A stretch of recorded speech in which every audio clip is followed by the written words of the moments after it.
¿Ya le salió el pin? No, todavía. Ah, bueno, pero dice get ready to join, ¿no? Pues eso sí lo alcanzan a ver. Ajá. Ah, ok. Ahorita sale. Ya.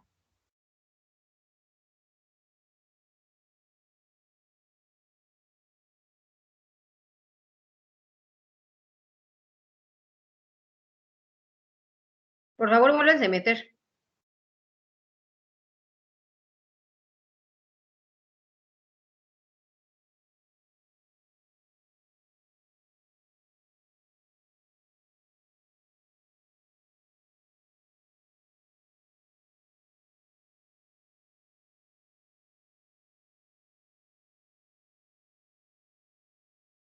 ¿Quién es Guter?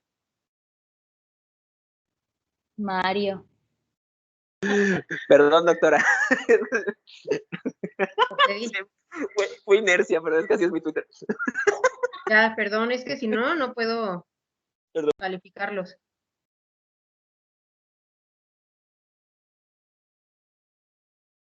Ya estas, ya las vieron, así que van.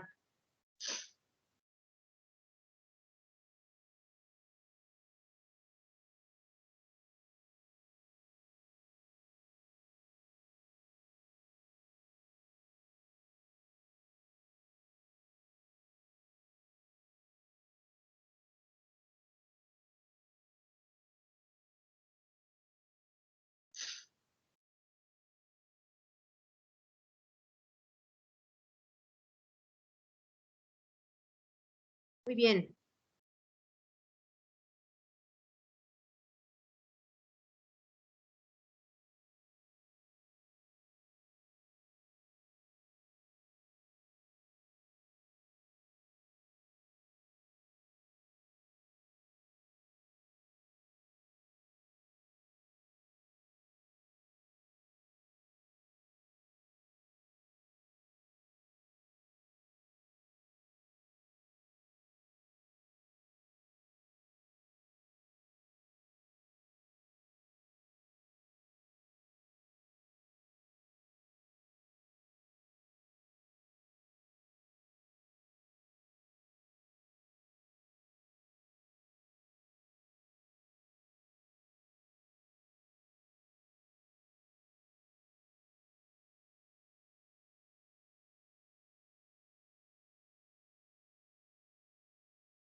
Vientos, muy bien.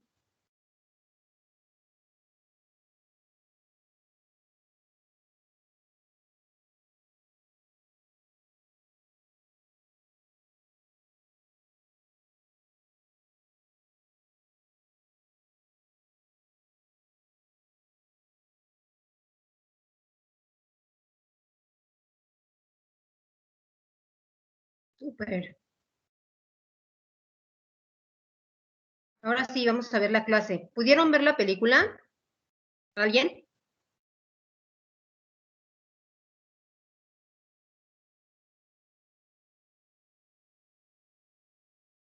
Bueno, asumo que no. ¿Cuál, No. doctora? ¿Cuál de todas? Ah, la que mandó. La que les dejé, sí, la de To The Bone. No, Ayer había visto. ¿Quién eres? ¿Quién está hablando? Ariel Palma. no tiene micrófono. No, es que, ¿sabes que a mí no me sale quién está hablando de ustedes? Por eso les pregunto. Ilse Mariel Ilse, Palma. ¿y cómo ves que me puedes platicar de la película con respecto a lo que les mandé de la clase?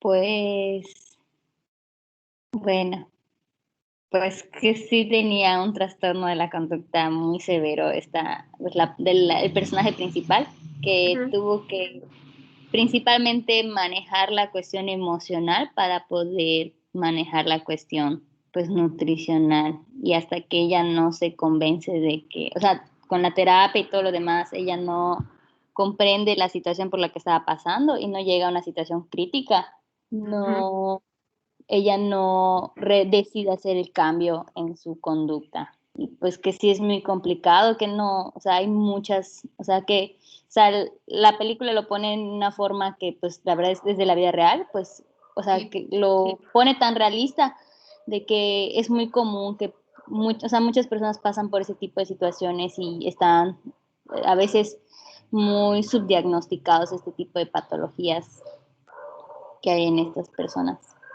muy bien, sí, sí, sí.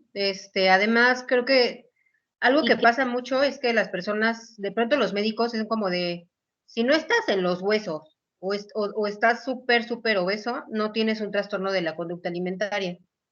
Y en esa película, ¿qué viste respecto a lo que acabo de decir? Pues que la gran mayoría de los pacientes estaban por los huesos y pues realmente eso que o sea, los terminaban hospitalizando ahí, que clínicamente quedaban en muy malas condiciones, o sea, ella queda en muy malas condiciones y también algo muy importante que pues vi fue que la familia también se vio afectada y se tenía que ver involucrada en este tipo de situaciones de la de ella. Exacto. Muy bien, muchas gracias. ¿Alguien más la vio?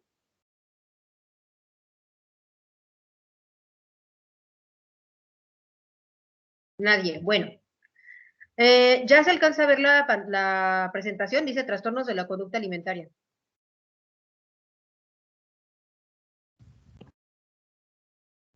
Sí, doctora César. Y ya la cambié. ¿Sí se ve que se cambió? Sí. Ah, bueno. Sí, sí, sí. Súper, perdón, pero es que ya ven que luego no se ve y yo no me entero. Dentro de los trastornos de la conducta alimentaria, pues eso era un poco lo que quería comentar ahorita con Ilse Mariel, es que antes se pensaba eso, ¿no? O sea, que las personas con trastornos de la alimentación era muy, muy evidente. Y eso era un problema de tal manera que muchísimas personas que de hecho tenían un trastorno de la alimentación, pues no recibían el tratamiento que necesitan. Eh, Ahorita ya sabemos que no nada más es anorexia o bulimia, ¿no? Hay muchas cosas adicionales a eso. Lo que quiero que, a ver, para empezar, sí tienen que saber, este tema viene sí o sí en el poema, ¿eh? Todos los años ha venido. Entonces pongan mucha atención. Algo que es importante que cachen, igual cuando ven una paciente en sus hospitales o en sus prácticas clínicas con algún trastorno de la alimentación, es que el trastorno de la alimentación per se rara vez es el problema principal. El trastorno de la alimentación es como si fuera un síntoma de algo más, que casi siempre es problemas familiares muy serios, temas de abuso sexual, depresión, etcétera, etcétera. Entonces, al no poder, digamos, manejar o controlar o hacer nada respecto a esas otras situaciones, empieza a ver como de, bueno, entonces, ¿qué sí puedo controlar? Pues un poco la alimentación y a veces va por ahí. La otra cuestión que tienen que saber no es, no sería raro que pronto alguien se dice, es que básicamente, ¿quién tiene un trastorno de la alimentación? Pues la persona que tiene una mala relación con los alimentos, ¿no? O sea, a lo mejor no estoy desnutrida, a lo mejor no estoy obesa, pero a mí me ocasiona ansiedad pensar, puta, ¿hoy qué voy a comer? Es que me preocupa que lo que voy a comer va a ser con demasiadas calorías, es que quién lo preparó, o chin, si me como esto voy a subir muchísimo de peso. O sea, eso es tener una mala relación con la comida. También es una mala relación con la comida, esa relación que se hace a veces como de amor-odio, ¿no? De que, híjole, tuve un pésimo día, me urge un apapacho calórico, que es unas donas Krispy Kreme, y entonces ya voy, me como mis donas, pero al rato me siento fatal por haberme comido esas donas, ¿no? Entonces, pues al mismo tiempo amo las donas, pero también las odio porque me hacen sentir fatal. Entonces, cualquier situación en donde uno tenga una mala relación con los alimentos, que los tenga clasificados como en alimentos malos, en alimentos buenos, ya empieza a haber un problema ahí, ¿no? Y bueno, eh, podemos dividir los principales trastornos de alimentación que se presentan en niños y adolescentes en el trastorno de evitación de la ingestión de alimentos, anorexia nerviosa, bulimia nerviosa, trastorno por atracón, y la gran clasificación que se llama otros, que está la anorexia atípica, la bulimia y el trastorno por atracón de baja frecuencia, el trastorno purgativo y el síndrome de ingestión nocturna de alimentos. Todo eso se los voy a explicar uno por uno.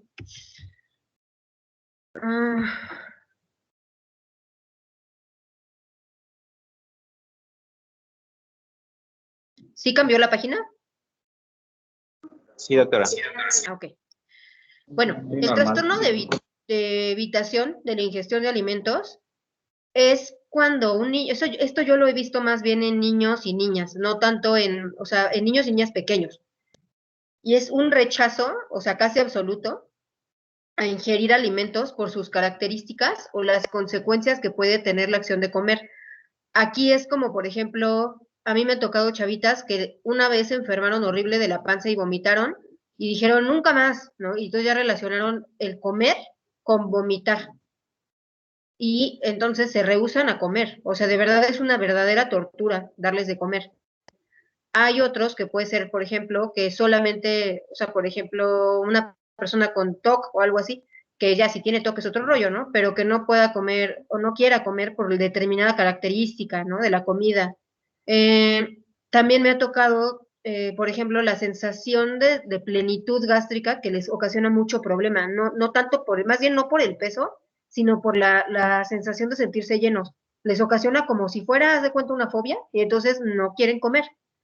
Entonces, tiene que haber el rechazo a ingerir estos alimentos y uno más de los siguientes síntomas. O sea, tiene que haber una disminución significativa de peso, ¿no? O sea, no es nada más el niño remilgoso, es que real no está comiendo y empezó a bajar de peso o ya no está creciendo.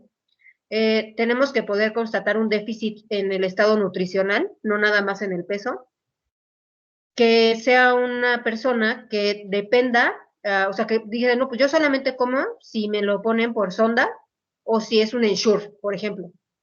O sea, dependen de alimentación enteral o suplementaria. Y obviamente, pues cuando hay una interferencia en el funcionamiento normal. En estos casos, tenemos que descartar que pues, efectivamente que no tenga anorexia, que no tenga bulimia, y algo interesante en estos pacientes es que ellos no tienen una preocupación por el peso, no les importa subir o bajar de peso y no tienen una distorsión en la autoimagen. Es decir, ellos no se ven obesos ni nada, o sea, se ven como están, pero aún así está la evitación de la ingestión de alimentos. Ahora, como factores de riesgo para presentar este trastorno, generalmente suelen tener trastornos de ansiedad, el trastorno obsesivo compulsivo es bastante frecuente, trastorno del espectro autista. Aquí yo he tenido chicos que nada más comen, por decirte algo, cosas en forma de puré, y no hay forma en la que coman otras cosas que no sean en forma de puré. Entonces prácticamente no comen nada, porque los papás entonces ya se rinden y nada más les dan danonino, cosas así por el estilo. Y también se ha visto una asociación con el TDA. Otro factor de riesgo es tener un cuidador, es decir, una mamá, un papá, con trastornos de la conducta alimentaria. O sea, si yo estoy viendo que mi mamá vomita o que mi mamá no come porque a mi mamá le da terror subir de peso, pero eso no me lo dice, nada más me da miedo comer, pues entonces yo lo voy a asociar la comida con algo aterrador, entonces puede ser que por ahí vaya. Y la otra es que sí, como factor de riesgo, sean niños y niñas o adolescentes que tengan alteraciones gastrointestinales. O sea, de estos chavos o chicos que siempre han tenido sonda o que tuvieron que hacer una derivación o los han tenido que operar 1000 veces, esos sí tienen riesgo de que derivado de todos esos tratamientos desarrollen un rechazo a la comida. El tratamiento aquí, o sea, el tratamiento que les voy a decir es muy parecido para casi todo. Lo primero, pues, es obviamente realizar diagnósticos diferenciales, ¿no? O sea, ¿por qué no está comiendo este niño? ¿Realmente es simplemente el miedo o algo está pasando, ¿no? Tenemos que, entonces, pedir laboratorios completos, todo, biometría hemática, química sanguínea, perfil tiroideo, todo. Electrocardiograma y estudios de imagen, ¿no? O sea, estos estudios que vamos a mandar son tanto como para hacer diagnóstico diferencial como para evaluar el estado nutricional de este niño. Tenemos que tratar primero las complicaciones médicas y el estado nutricional, ¿no? O sea, si se está muriendo, si está en los huesos, mi prioridad es que no se muera, obviamente. Entonces, para eso podemos utilizar complementos a la parte de alimentación o de plano suplementos, que pudiera ser incluso usar sonda nasogástrica en casos ya más graves. Tenemos que analizar las causas, ¿no? Aquí pues se asocia mucho con un tema de ansiedad. De hecho, se asocia mucho con una fobia a comer. Entonces tenemos que hacer un diagnóstico diferencial, ¿no? O sea, ¿qué es lo que me está pesando más ahorita? ¿Es o sea, la fobia a comer así simple o ya me está cumpliendo criterios para un trastorno de la alimentación? Porque si es más el trastorno de alimentación, entonces ese es el que se codifica. Tenemos que apoyarnos en psicoterapia. Aquí sería, por ejemplo, técnicas de sensibilización, de terapia cognitivo-conductual, que es decir, a través de, digamos, reforzadores, o sea, como premios, ir motivando para que el paciente vaya tolerando cada vez cantidades más grandes de comida, ¿no? Y también podemos utilizar estimulantes del apetito cuando el problema es que no, aparentemente no hubiera hambre. Aquí se utiliza mucho el jarabe de ciprolicina y se pueden tomar 5 mililitros cada 8 horas. Si la causa es una ansiedad, es un TOC, es TDA, pues entonces hay que tratar esas causas, ¿no?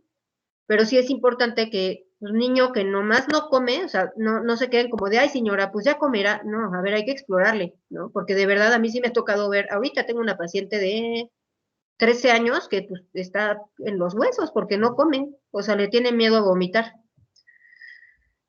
Y bueno, la anorexia nerviosa, pues es la que como que todo el mundo asocia cuando hablamos de trastornos de alimentación.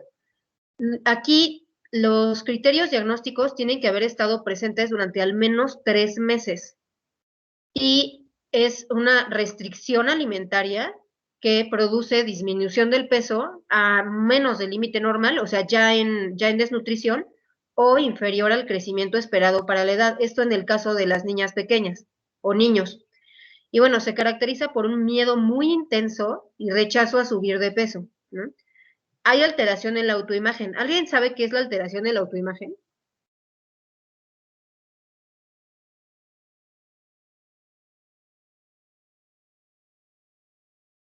¿Nadie? Ay, Bueno, pues, bueno, yo que, o sea, que te percibas. Ay, ¿quién está hablando?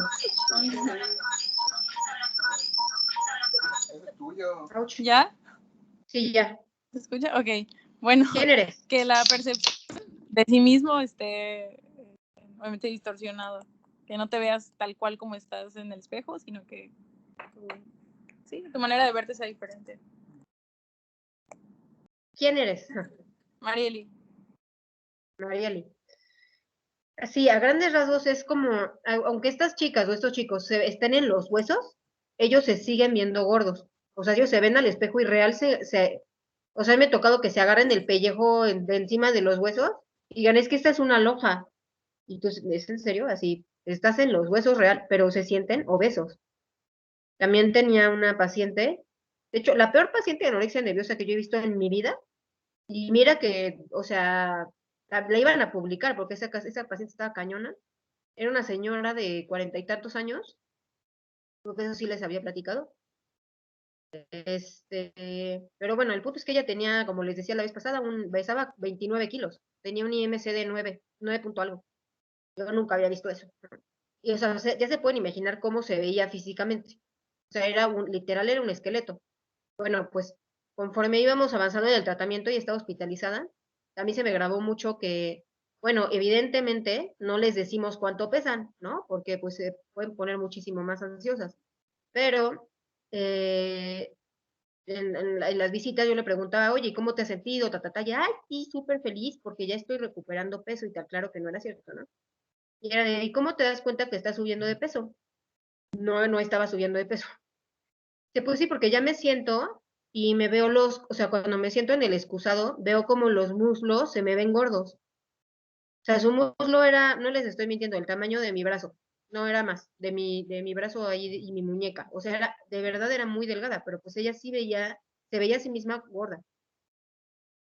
La anorexia nerviosa la podemos dividir en el tipo restrictivo, donde las pacientes únicamente restringen la alimentación o tienen mecanismos compensatorios no purgativos.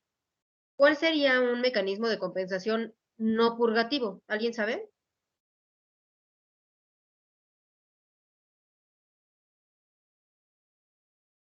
A ver, purga, ¿a qué le suena? A que tome medicamentos para vomitar o que se provoque el Para- vómito, o no sé, que se provoque. ¿Quién eres? Laxante. Laxantes, muy bien. ¿Quiénes son? ¿Quiénes acaban de contestar? Mariel, Alma. Manuel. Ariel y Manuel. Exacto. Puede ser laxantes, puede ser provocarte el vómito, eso sería purgas. O, por ejemplo, tomar diuréticos también sería una purga. ¿Cómo serían no purgativos? Un mecanismo de compensación no purgativo, ¿cómo sería? Que no coma. La restricción, ¿qué más?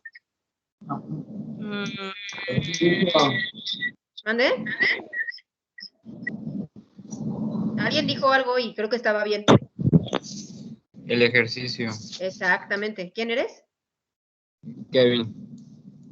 Muy bien, Kevin, el ejercicio. Y también ahí puede ser tomar pastillas para adelgazar, ponerte geles, fajas, yesos, tomar muchísima agua antes de comer, etcétera, etcétera. Todas esas cosas las dividimos en purgativos y no purgativos. Entonces, en una anorexia nerviosa restrictiva, no hay atracones y no hay purgas, solamente hay la restricción y en todo caso mecanismos no purgativos. Y hay anorexia nerviosa compulsiva purgativa, en donde puede llegar a haber atracones y puede llegar a haber purgas, ¿vale? Aquí, pues, lo que les puedo decir es que la personalidad que necesita tener alguien para tener una anorexia nerviosa restrictiva es muy diferente de la que pudiera tener alguien con una anorexia nerviosa compulsivo purgativa, ¿no? O sea, si se fijan, pues en la compulsivo purgativa hay un componente más fuerte de impulsividad, del restrictivo no, al contrario. Ahora, la gravedad la vamos a definir según el índice de masa corporal, sobre todo esto en los adolescentes y adultos. Leve va a ser cuando hay un IMC de 17, me equivoqué con el signo, perdón, de 17 a 17.5. Moderado sería de 16 a 16.9 de IMC. Grave de 15 a 15.9. Y extremo cuando es menor a 15. En el caso de niños y niñas, no es tan confiable el IMC. Entonces, podemos utilizar las tablas de los percentiles del IMC y tiene que estar menor al percentil 5, o a lo mejor no vemos esa alteración, pero sí vemos que es una persona, es un niño o una niña que no está creciendo, que ya no, que se está quedando atrás en el crecimiento. ¿Dudas hasta aquí?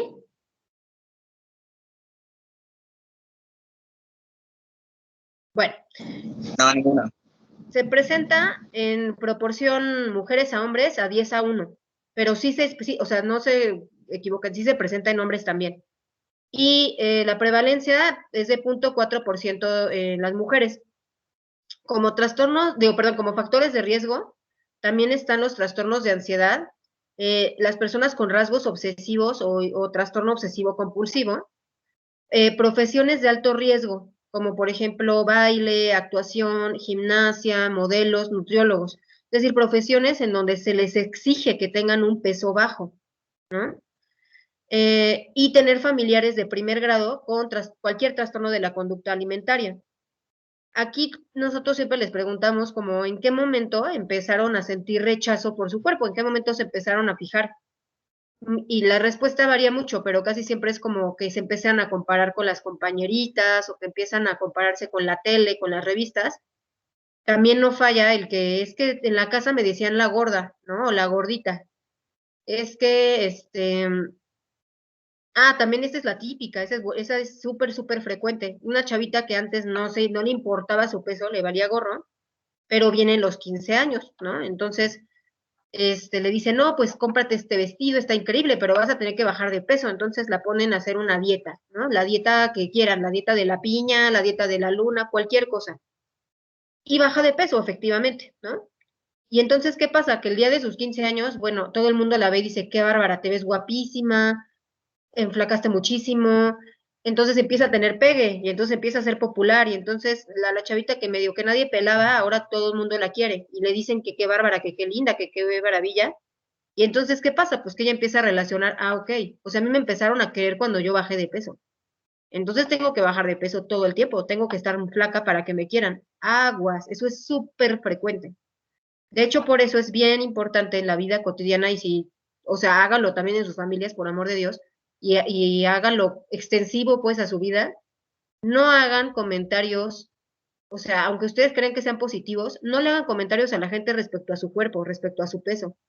O sea, si llegas con alguien y dices, oye, te ves súper bien porque, y tú sabes que es porque bajó de peso, tú no sabes cómo bajó de peso. No sabes si se está vomitando, no sabes si está restringiendo, no sabes si tiene cáncer. O sea, no comenten respecto al peso, y mucho menos porque también está muy, muy difundido el peor, ¿no? Así de, ay, qué bárbaro, engordaste un chorro, ahora sí que te recuperaste mucho, o sea, nada de ese tipo de comentarios, y menos a niños y niñas, porque esas cosas, por Dios que se graban y no se les olvidan. Entonces, las pláticas acerca del peso, bye, ¿no? No se pueden hacer ese tipo de pláticas. Hay que, o sea, reforzar otro tipo de comentarios positivos. Y bueno, las complicaciones de la anorexia, como se podrán imaginar, son muchísimas. En la biometría hemática podemos encontrar leucopenia y anemia trombocitopénica. Perdón, anemia y trombocitopenia. En la química sanguínea, elevación del nitrógeno ureico, elevación del colesterol, alteraciones en las enzimas hepáticas, hipomagnesemia, hipocalemia, hiperamilasemia y en caso, sobre todo si se utilizan laxantes o hay vómitos, acidosis o alcalosis metabólica. En el caso de los problemas hormonales, vamos a ver los estrógenos y la testosterona disminuidos, y eso se puede traducir en amenorrea. En niñas más chiquitas, más bien lo que vamos a ver es que no se presentan o se retrasa mucho la aparición de los caracteres sexuales secundarios. Podemos encontrar T3 y T4 bajas. Es muy frecuente que haya disminución en la densidad ósea, y entonces son pacientes que se fracturan súper fácil. Bradicardia sinusal, prolongación del intervalo QT, eso grábenselo porque eso casi siempre lo preguntan. Puede haber encefalopatía por las alteraciones de hidroelectrolíticas tan graves. Cuando hay se provocan el vómito, puede haber hipertrofia de las parótidas. Es muy frecuente que lleguen a un estado de desnutrición tan grave que hagan escaras y les cueste muchísimo trabajo recuperarse de esas escaras, se les infectan, se les hacen gigantescas. Cuando hay vómito, pues vamos a ver alteraciones del esmalte dental, caries, y puede haber cuando hay vómitos también, pues el desgarro esofágico, síndrome de Mallory-Weiss. Y bueno, con todas esas complicaciones, la mortalidad aumenta hasta en un 5% por década. Y el suicidio es de más o menos de 12 por cada 100,000 al año. Ahora, como podrán ver también aquí, pues requiere tratamiento transdisciplinario, ¿no? Requiere tratamiento con psiquiatría, les puse asterisquito, con psiquiatría, con nutrición y con psicoterapia, pero es necesario que esos especialistas, sí, de hecho, sí tengan experiencia o incluso tengan una especialidad en manejos de trastornos de la alimentación. ¿Por qué? Si yo una chica vamos a poner que tiene anorexia, o que tiene, es más, tiene anorexia, pero está muy cerquita de su peso normal, una nutrióloga que a lo mejor no le sabe al asunto, le puede dejar un plan de alimentación que es como de, ay, no, vamos a subirte de peso, pero rápido, y te vas a tragar tu helado y tus donas y tus pambazos, híjole. Pues eso es un plan de alimentación que la niña no va a seguir, no hay forma. Se tiene que hacer súper, súper cuidadoso, ¿no? Y también la otra es que podemos ocasionar un síndrome de realimentación, que luego platicamos. Ahora, en el caso de pediatría, pues evidentemente tenemos que tener valoración por gastro, por cardio, por endocrino, por derma y por cuanta otra complicación se nos presente.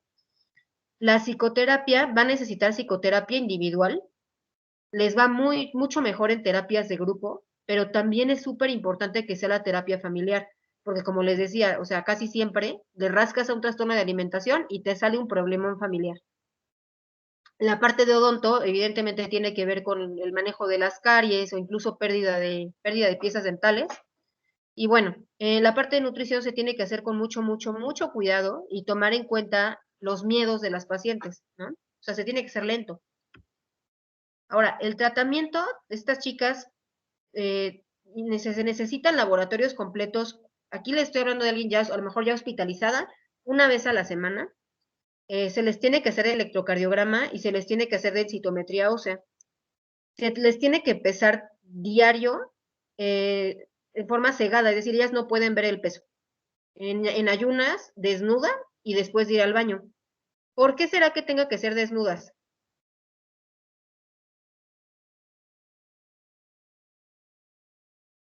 ¿A alguien se le ocurre? Para tener el peso real. El peso Doctora, real, para que pero ¿qué más? para que empiecen a ellas a identificarse con su autoimagen, ¿no? Tener mejoría en su autoimagen. No tanto. Vamos a suponer que ella te dice, no, pero yo me quiero poner mis calzones y mi brasier.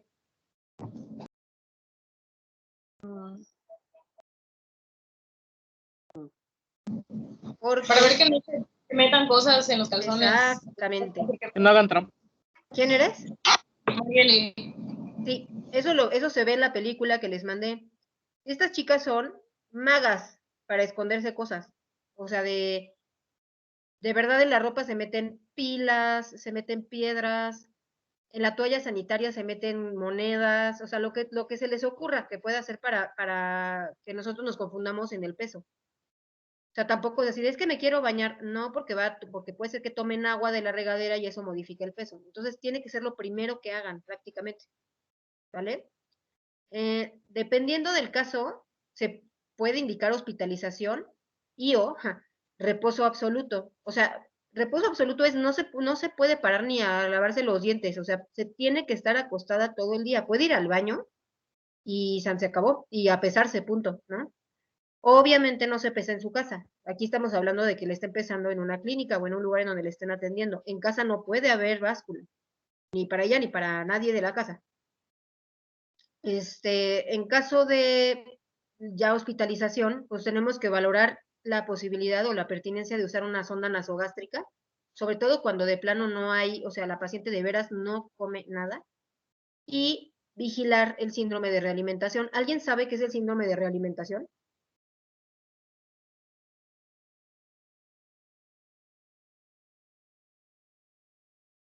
¿Nadie? ¿No lo habían escuchado? Pégale. Sí, doctora, es cuando hay una alteración, es un paciente que está mucho tiempo con una desnutrición, puede ser aguda por alguna enfermedad o ya sea de manera crónica, y le inician la alimentación de manera progresiva y de manera muy rápida, van a ocasionar alteraciones hidroelectrolíticas, principalmente en cuanto al potasio, el magnesio. Muy bien, ¿quién eres? Alejandro. Excelente, exactamente ese es el síndrome de realimentación. Eso se descubrió con los sobrevivientes del Holocausto, que los veían, ay, no manches, ya salieron súper delgados, vamos a darles de comer rapidísimo, no, pues vaya, se morían, ¿no? Entonces se tiene que hacer súper poco a poco la alimentación, aún por sonda. O sea, se tiene que hacer de verdad muy gradual, ¿no? Obviamente, pues también otra meta del tratamiento, y de hecho la principal, pues es estabilizar vitalmente al paciente, ¿no? Y el tratamiento de las complicaciones que ya tenga. Respecto al tratamiento per se de la anorexia, podemos utilizar olanzapina, 2.5 miligramos al día, se les da en la noche. Ese medicamento tiene o sea, es pues por varios motivos. El primero es que da mucha hambre. El segundo es que puede resultar un buen sedante, ¿no? Para que también no estén haciendo ejercicio en la madrugada. Y el tercero es que también les ayuda un poco con la parte de la distorsión de la imagen corporal, o sea, los ayuda a verse un poquito con más realidad. El problema con la olanzapina es que sí se tiene que estar vigilando la función hepática, sobre todo en estas pacientes. Tenemos que dar un multivitamínico, aquí no puse, pero tenemos que dar calcio también. Jarabe de ciprolicina, 10 mililitros cada 8 horas. Ese es un estimulante del apetito. Te podemos dar domperidona, 10 miligramos cada 8 horas. 8 horas. Este nos va a ayudar para el vaciamiento gástrico. Y aquí hay un tema. O sea, normalmente estas pacientes, el 99% están deprimidas o están súper ansiosas. Pero lo que se ha visto es que la mayor parte de los antidepresivos no funcionan tan bien en un IMC en desnutrición. Entonces, muchas veces, aunque yo le dé el antidepresivo, no le va a funcionar. Pero bueno, de todas formas, el antidepresivo que está indicado pudiera ser sertralina de 50 miligramos, porque le ayuda bien con los síntomas de ansiedad y con los síntomas depresivos. Pero sí tenemos que tomar en cuenta eso, que a lo mejor no va a funcionar tan bien hasta que no alcance un peso más alto. Y pues también, obviamente, tomar en cuenta que si la paciente no come y va a estar débil, si está débil, pues no va a estar tan de buenas, etcétera, etcétera, ¿no? Entonces, como ven, es un padecimiento bastante complicado, bastante complejo, ¿no? Entonces, digamos que en casa es una paciente que solo se levanta para comer ella al baño, no va a la escuela, no va a trabajar, no sale de casa. Los alimentos tienen que ser preparados por el familiar, o sea, normalmente el nutriólogo les da un plan de alimentación sumamente, o sea, de esos que tienes que comer esto y esto nada más. Entonces eso se lo prepara el familiar, nunca lo prepara el paciente y no lo preparan en presencia del mismo, porque eso le puede dar mucha ansiedad. Y es importante no comprar alimentos especiales ni light. Aquí también a mí me ha pasado ver muchas pacientes que es como, lo que pasa es que yo soy intolerante al gluten. Dices, claro que no eres intolerante al gluten, lo que pasa es que no quieres comer pan, bye, ¿no? O sea, a menos que esté súper demostradísimo que tenga intolerancia, pues entonces sí. Pero de otra forma, no, lo siento, tiene que ser la misma comida del resto de la familia. Nada más que vigilada por el nutriólogo, evidentemente. ¿Dudas con anorexia? No, doctora. Como se podrán imaginar, tiene bien mal pronóstico, ¿no? Pues una paciente que alcanza un IMC de 13, por ejemplo, francamente difícilmente se va a recuperar de las complicaciones. Hay casos en los que sí, pero sí son pacientes que tienen mal pronóstico en general. Y grábense, pues que la anorexia se asocia muchísimo con rasgos obsesivos. O sea, yo no me imagino qué tan rígido tienes que ser para de verdad no comer aunque te estés muriendo de hambre, ¿no? Criterio de hospitalización, pues cuando hay una negativa absoluta a ingerir alimentos, cuando hay soporte familiar inadecuado, es decir, que nadie está vigilando que coma, nadie la lleva a la consulta, cuando hay riesgo suicida y cuando ya hay complicaciones graves por la desnutrición. Ahora, respecto a la bulimia nerviosa, igual aquí el punto de corte son 3 meses y tiene que tener al menos un episodio a la semana de atracones. Un atracón lo vamos a definir como un episodio en el que en menos de 2 horas la persona come con más o menos el doble de la cantidad de comida que comería normalmente o una cantidad muy superior a la que comería una persona de sus características. Hasta ahorita es un Bill Buffett, ¿no? Todo el mundo ha tenido estos episodios, pero la diferencia es que en los atracones de la bulimia hay una sensación de perder el control. O sea, es una sensación de decir, es que yo ya no quería comer, pero no podía parar. Ya estaba a punto de vomitar, pero yo seguía comiendo, ¿no? Esa es la sensación de perder el control.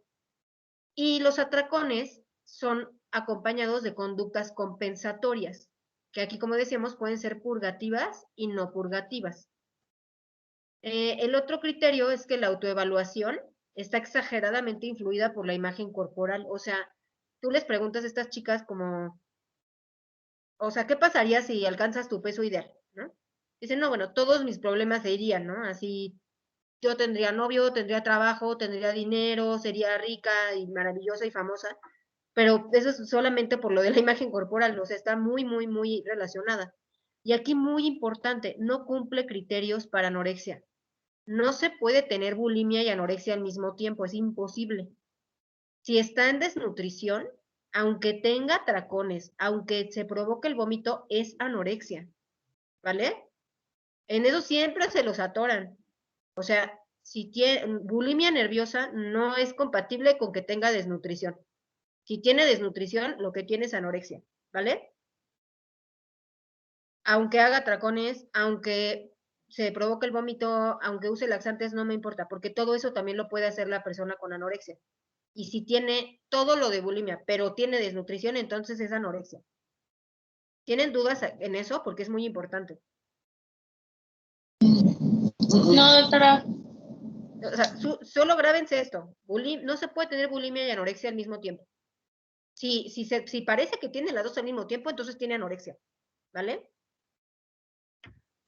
La bulimia se presenta en el 1.5% de mujeres jóvenes, igual la proporción mujer a hombre es de 10:1, y generalmente inicia en la adolescencia, pero la verdad es que cada vez vemos a niñas más pequeñitas con pues con cualquier trastorno de la alimentación. A mí me ha tocado ver chavitas de 6, de 7 años que ya están con restricción, ya están súper desnutridas, etcétera. Factores de riesgo para bulimia es igual, trastorno de ansiedad, trastorno depresivo, rasgos de trastorno límite de la personalidad o alta impulsividad, ¿no? O sea, no es raro encontrar que la chica que aparte que tiene bulimia, toma muchísimo o se corta o tiene conductas sexuales de riesgo, etcétera. El haber tenido abuso físico o sexual en la infancia, el haber sido obeso en la infancia y también hay una vulnerabilidad genética, ¿no? Ahora, las complicaciones son, son las mencionadas en la anorexia en el caso de las derivadas del uso de los laxantes y de provocarse el vómito, ¿no? Lo que decíamos, el desgarro esofágico, la parte del desequilibrio hidroelectrolítico, etcétera. La mortalidad general de la bulimia, incluyendo las pacientes que se suicidan, es del 2% por cada década. Y aquí lo clasificamos en una bulimia leve, cuando los atracones y las conductas compensatorias están presentes de 1 a 3 veces por semana, moderada cuando es de 4 a 7 veces a la semana, grave cuando es de 8 a 13 veces a la semana y extrema cuando es 14 o más. Algo les iba a decir. Bueno, el tratamiento, mismo caso, tiene que ser transdisciplinario a fuerza. Se tienen que pedir estudios de laboratorio, de gabinete y el electrocardiograma.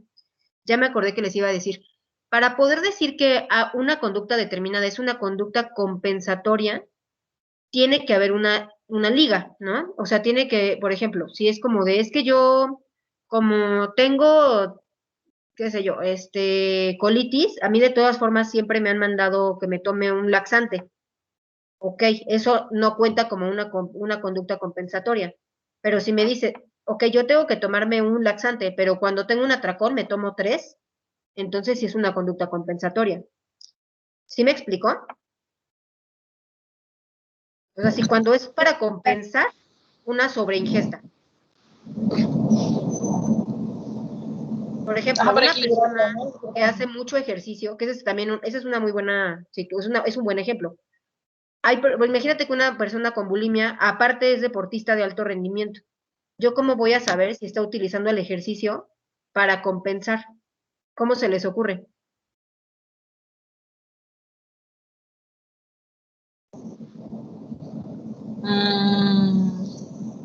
Si lo hacen a madrugada o algo. Ajá, que lo hagan en horas que no son las del entrenamiento. ¿Qué más? Que no rinda. No. Mira, lo primero sería preguntarle, ¿no? O sea, el ejercicio que estás haciendo es por tu entrenamiento o a veces haces más o sea, si tú tienes un atracón, al día siguiente, a lo mejor si tú tenías que hacer 1 hora del gimnasio, haces 2. O lo haces más fuerte. La otra cuestión es, por ejemplo, cuando te dicen, es que yo voy al gimnasio sí o sí. O sea, si no puedo ir al gimnasio, me pongo súper mal. O sea, de verdad me desquicio y al día siguiente hago el doble. O yo hago ejercicio, aunque me sienta mal de la garganta, aunque esté fracturada, no me importa porque yo tengo que hacer ejercicio. O yo dejo de hacer cosas que me gustan o de ver gente por hacer ejercicio. Si no hago ejercicio me siento fatal, me siento la peor persona del planeta. O si estoy haciendo mi rutina de 100 abdominales y me interrumpen, tengo que volver a empezarla desde el principio. Todas esas son características compulsivas del ejercicio. Eso no tendría por qué pasar en un entrenamiento normal, aunque sea de alto rendimiento. ¿Están de acuerdo? Entonces, aguas con las personas que tengan esas características, ¿no? El tratamiento, pues, como les decía, es transdisciplinario. Tenemos que pedir estudios de laboratorio, de gabinete y el electrocardiograma. Y el tratamiento es igual un ISRS. En este caso, el que más se utiliza es la fluoxetina. Pero ojo, normalmente nosotros empezamos con 20 miligramos. En el caso de la bulimia, casi siempre empezamos con dosis más altas. En este caso, 40 miligramos. También vamos a necesitar un ansiolítico. ¿Por qué? Porque les ocasiona demasiada ansiedad comer y les van a dar ganas de atracar. Entonces, el ansiolítico nos puede ayudar a prevenir eso. Y también, pues, tratar la comorbilidad. Por ejemplo, es muy frecuente que las personas con bulimia, aparte tengan depresión, aparte tengan ansiedad, y también es frecuente que tengan TDA. Entonces, muchas veces, al tratar las comorbilidades, pues mejora el pronóstico, mejora todo. Y, por ejemplo, en pacientes que tienen de una bulimia extrema, por ejemplo, que tienen atracones, aquí estaríamos hablando de más de 2 atracones al día, podemos llegar a utilizar estimulantes, como por ejemplo la lisdexanfetamina, pero esa no está aprobada en niños, o el metilfenidato. Esto porque pues, nos ayuda a disminuir la impulsividad y nos ayuda a disminuir el apetito. Tiene que haber terapia cognitivo-conductual, mismo caso, individual, de grupo y familiar. Se tiene que vigilar, obviamente, la parte de la alimentación con una nutrióloga, o sea, todo lo que vimos del tratamiento de anorexia aplica aquí también.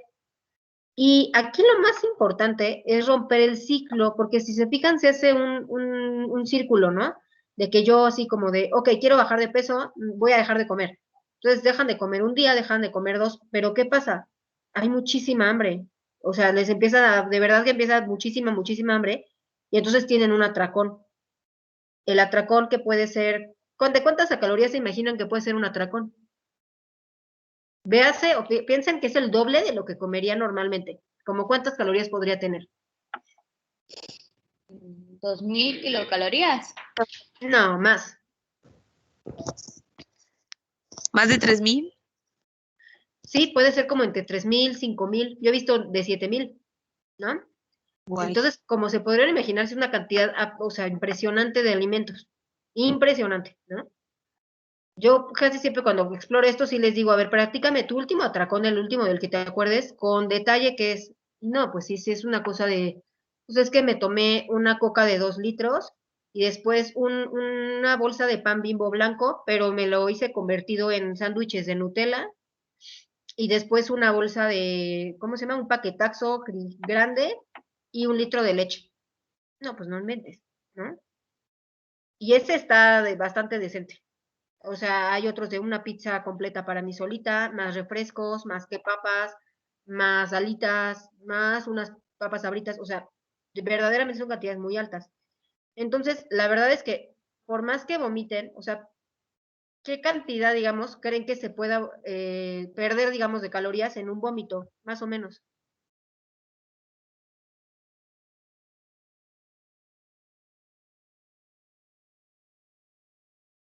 O sea, si del 100% de las calorías que yo me aventé en un atracón, voy y lo vomito, como de cuántas calorías me desharé. ¿De la mitad? Menos, más o menos el 20%. Entonces, como se podrán imaginar, pues tampoco les sirve mucho para bajar de peso, que digamos, ¿verdad? Pero bueno, entonces quedamos hasta el ciclo de yo restrinjo, me da muchísima hambre, como me muero de hambre tengo un atracón inmenso, después del atracón viene una culpa así absurdísima y entonces lo compenso. Me provocó el vómito, me laxo, al día siguiente no como y empieza nuevamente el ciclo de restricción, ¿no? Así, no, tuve un atracón, soy un asco, ahora sí ya no voy a comer nada. Y otra vez. Entonces, muchas veces, la verdad es que esto vale la pena explicárselo a la paciente y decirle, mi reina, si no quieres tener atracones, no restringas. Así sea que te comas un yogur, pero no te pases sin comer, porque lo que va a pasar es que te va a dar hambre y vas a tener un atracón. Es el primer paso. ¿Dudas hasta aquí? No, doctora. Ahora, el trastorno por atracón, igual, es al menos un episodio a la semana en los últimos 3 meses, en donde haya episodios de atracón con las características que ya quedamos, más 3 o más de las siguientes características. Es comer demasiado rápido, comer hasta sentirse desagradablemente lleno, comer sin hambre, comer escondidos, así o en la noche o ahí encerrados, etcétera, y comer con mucha culpa. Y aquí, importante, no cumple criterios para bulimia, porque si se fijan, en el trastorno por atracón no hay las conductas compensatorias. O sea, no es que al día siguiente del atracón deja de comer o se purga, no hace nada de eso, nada más son los atracones, ¿vale? El caso de la estadificación, bueno, leve es cuando hay 1 a 3 atracones a la semana, moderado de 4 a 7, grave de 8 a 13 y extrema 14 o más. Aquí la proporción de hombres y mujeres ya no varía tanto, si se fijan. Mujeres es 1.6% y los hombres es el 0.8%. Sí lo vemos más en hombres. Entonces aquí, por ejemplo, si llega, no toda persona con obesidad tiene trastorno por atracón, evidentemente no, pero sí es algo que puede pasar, por eso también se puede interrogar, ¿no? Porque muchas veces es como de, oye, nomás no baja de peso esta señora o esta chica, y cuando interrogamos, pues no, ¿cómo va a bajar de peso si tiene atracones? Y entonces hay que tratar un tratamiento diferente. El tratamiento pues es transdisciplinario, hay que tratar las complicaciones médicas, y aquí el tratamiento es muy, muy similar a la bulimia, es con fluoxetina, 40 miligramos, también ansiolítico, también el tratamiento de las comorbilidades, y aquí es más frecuente que utilicemos estimulantes. Aquí, por ejemplo, sería igual metilfenidato o Vyvanse. ¿Por qué le pongo el signito de interrogación? Porque hay que vigilar muy atentamente, pues que no se nos vaya al otro lado, ¿no? De decir, ay, perfecto, con esto ya no me da hambre, vámonos, ¿no?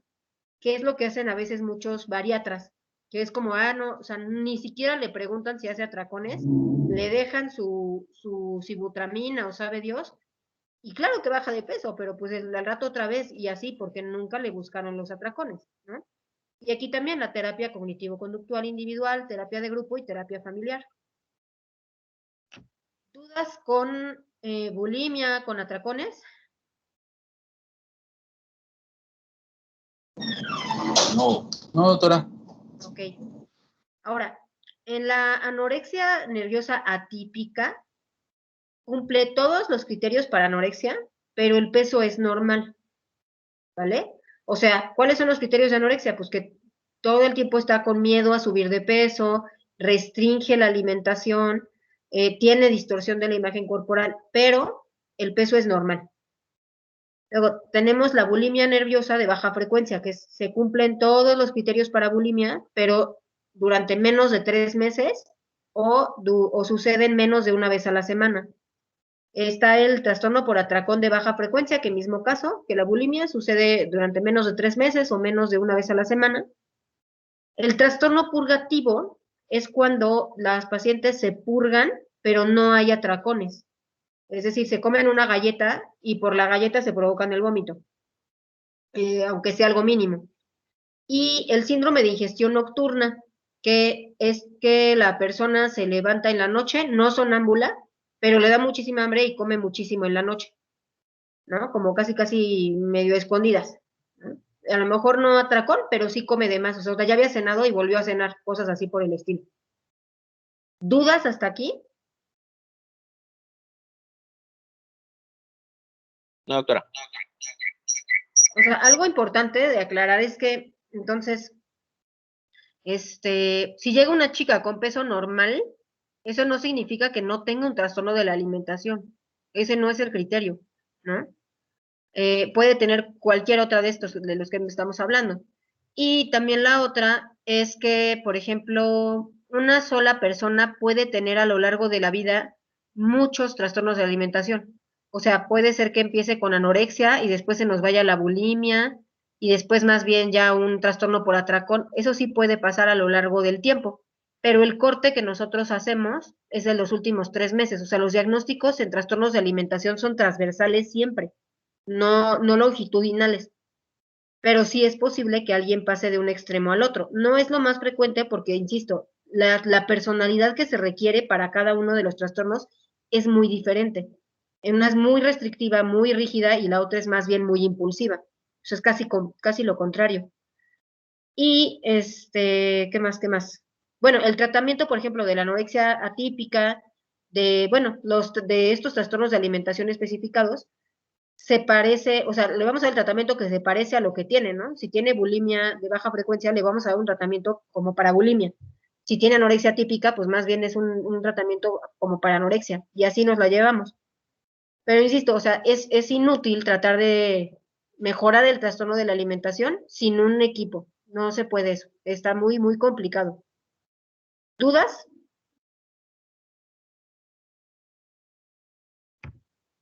Nada, doctora. A ver.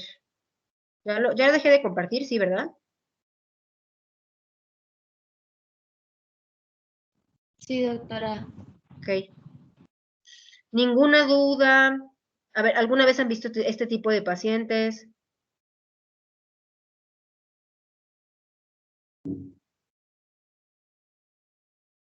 ¿No las han Yo- visto? Nunca. Yo no. ¿Tú nunca han visto una paciente con anorexia y con bulimia? Bueno, Ilse dijo que no. Ajá. Casi no, puro gordito. Ok. ¿Ninguna otra duda? No, nada más, lo que yo les diría, ¿mande? Ok. Traten de, como les digo, ¿no? O sea, quédense con que, por ejemplo, si les llega una adolescente que está obesa y les llega a su consultorio, créanme que ella sabe, o ya ha de tener espejo y ha de estar perfecto, ha de saber cómo está con el sobrepeso, lo que sea. No es necesario que ustedes se lo estén machacando. Y eso puede hacer las cosas peores. Entonces, o sea, no que no le puedan tratar la obesidad, por supuesto que sí, pero también tomen en cuenta que la parte emocional es muy, muy, muy importante en estas pacientes, ¿no? Las pacientes con trastorno de alimentación son pacientes con alto riesgo de suicidio, ¿no? Y la anorexia es de las enfermedades mentales que más pueden matar por sí mismas. Y sí pasa muy seguido, cada vez es más frecuente y cada vez en niñas más pequeñas, ¿no? Entonces, ahí sí, pues hay que ponernos a pensar qué estamos haciendo, qué está pasando, que cada vez más chiquitas están entrando en estos tipos de problemas, ¿no creen? Si pueden, ver la película. Me parece bastante buena, bastante, pues sí, como explicativa, gráfica, de cómo se ven los trastornos de alimentación, ¿no? No como una caricatura. Entonces, si no hay ninguna otra duda, segurísimos, insisto, este tema viene sí o sí en el poema, ¿eh? Entonces, si no tiene ninguna otra duda, por mi parte sería todo, Gracias, doctora. ¿vale? Ya no, insisto, no me acuerdo qué sigue en la siguiente clase, pero ya les subo las presentaciones y la película. Gracias, doctora. ¿De Doctora. qué? Bye. ¿Cuántas clases?